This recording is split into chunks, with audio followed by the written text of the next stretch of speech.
I lied, I said it's easy. I've tried, but there's these fears I can't quell. Is he looking for a pot of gold? Will I look good when I've gotten old? Will our life become so stressful if I'm never that successful? If I get so old and wrinkly and I look like David Brinkley, Am I crazy? am I dreaming? Am I marrying a demon? We could really raise the beam and make a marriage a hell. So thank God I'll never tell.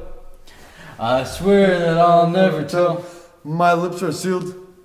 I plead the fifth.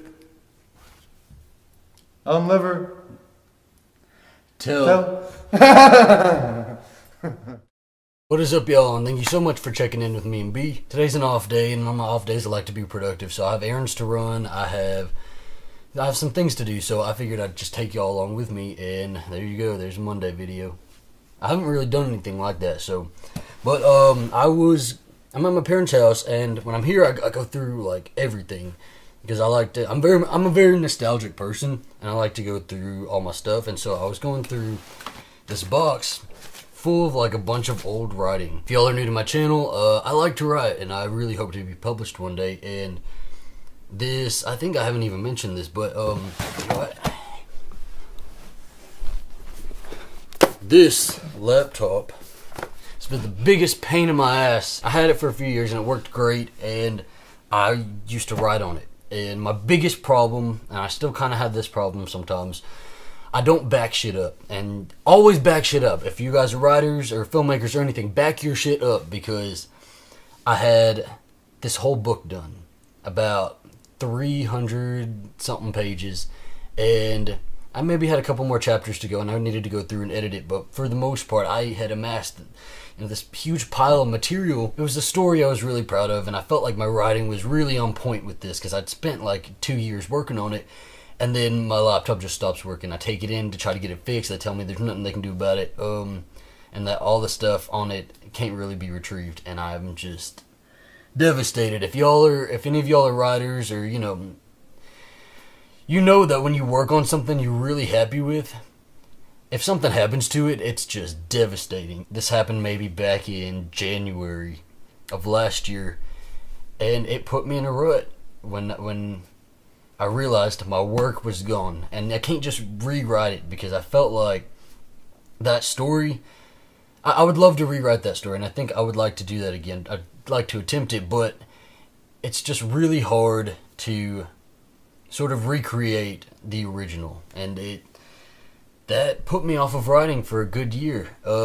If you're a writer, you always write, so I do always write. I have a journal next to my bed, and I'm always scribbling in it, but for the most part, I've never really stuck to anything else.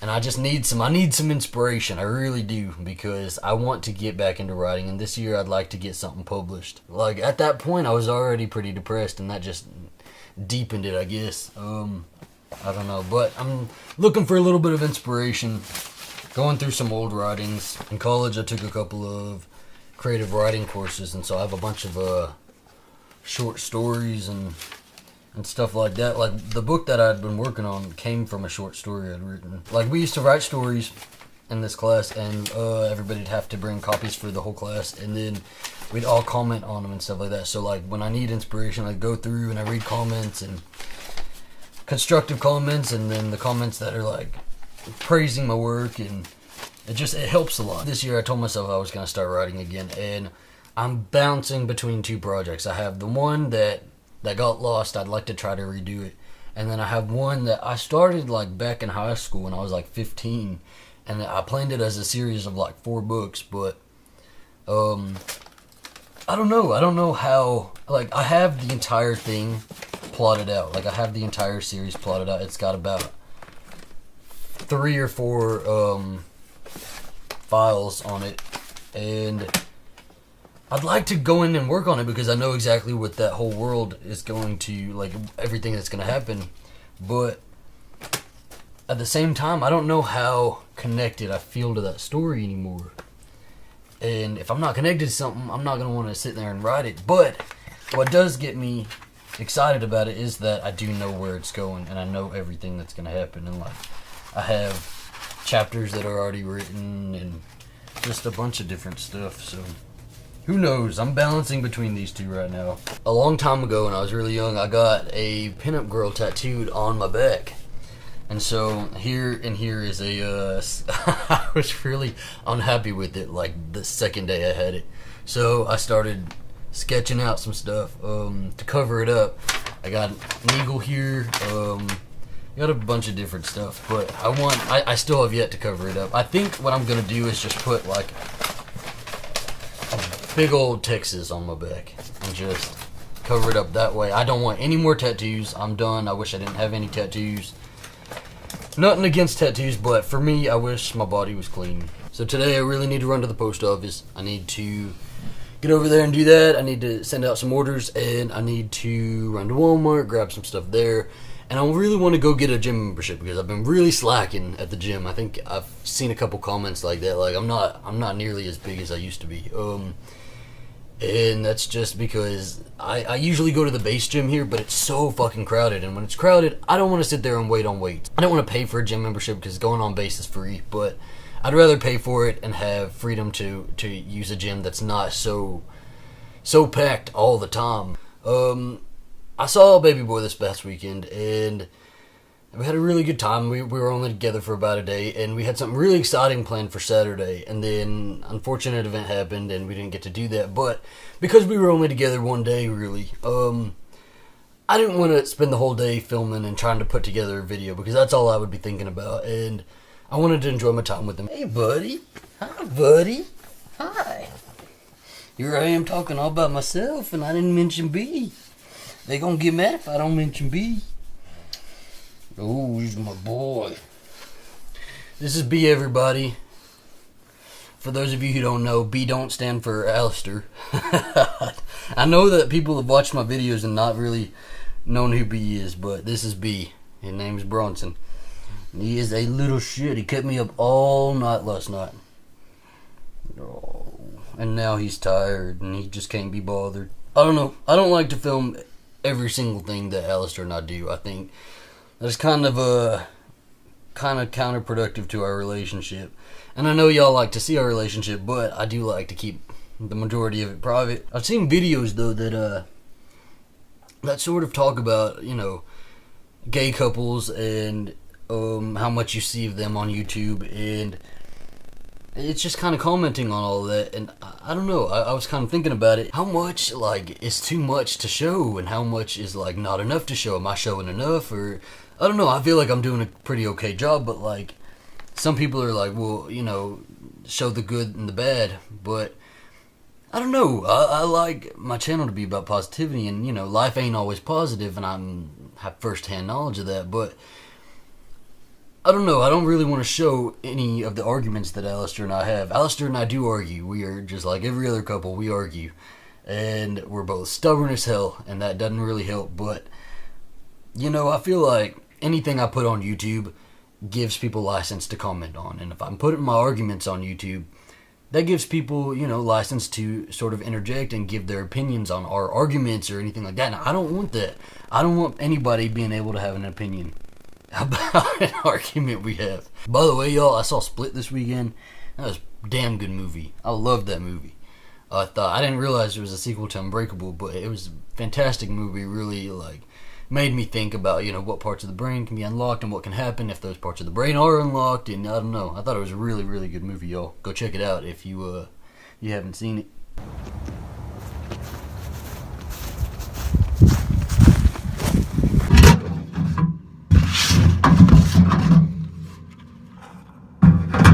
We got a package from Baby Boy.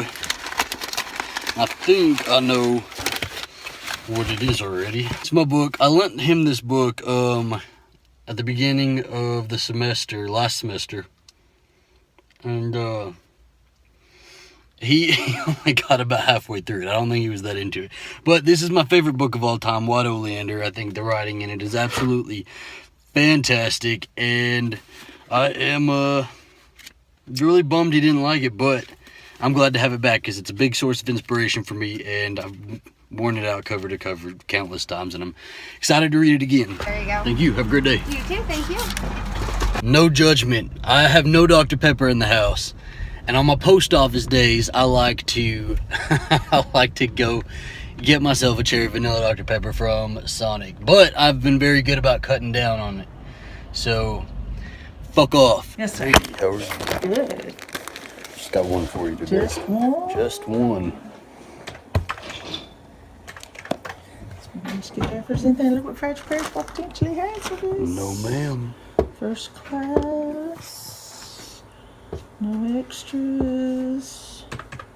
You know me. Stamps, gift cards today. No, ma'am, that is all. All right. $3.57.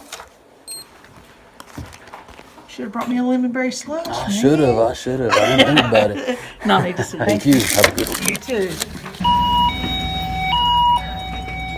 Oh, hey, Hey, come on in. I was just gonna take this garbage out. You need to look. no problem. Is this where I would get a membership or? Yes. Okay. I thought you were a member. I'm sorry. No, ma'am. Have you ever been a member before? I have not, but I just wanted to see if you guys would, because I don't know how long I'm gonna be in town, so I wanted to see if you guys would maybe like do a month. Yeah. We do. If I could just do one month and then. We also do a weekly. We do a Okay. daily. I could probably just do a month because I know I'm gonna be in town for a month. For a But, cheaper rate. Okay. yeah. I still need you to fill this out if you could. Alrighty. Here's some pins right here. Alexa, play No Me Queda Más. I can't find the song Luma Get a Month. Alexa, play No Me Queda Más. No me queda más. Wow, Selena Quintanilla. Alright, y'all, so we're just about done with the vlog. Took you on all my errands and got all that stuff done, so we're probably going to end the vlog here. But before I do, I'm going to speak on something that I probably ought not to anyway, but it's been weighing really heavily on my mind. This is my channel.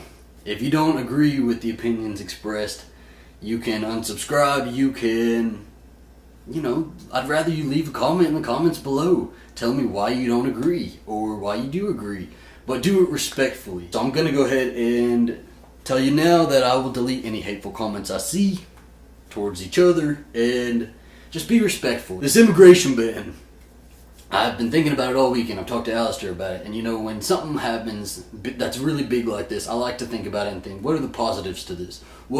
How can this help our country? And I really tried to come up with something, and I couldn't. I know that it's meant to make us safer. When you think about it, the United States of America was made by immigrants. It was built by immigrants, and that's where our roots come from. The whole idea of America is freedom, and we're denying refugees and people who are trying to get away from horrible situations, we're denying them the freedom of the United States of America. We're denying them the freedom to come over here and build a better life for themselves, just like we did. Just like Americans did.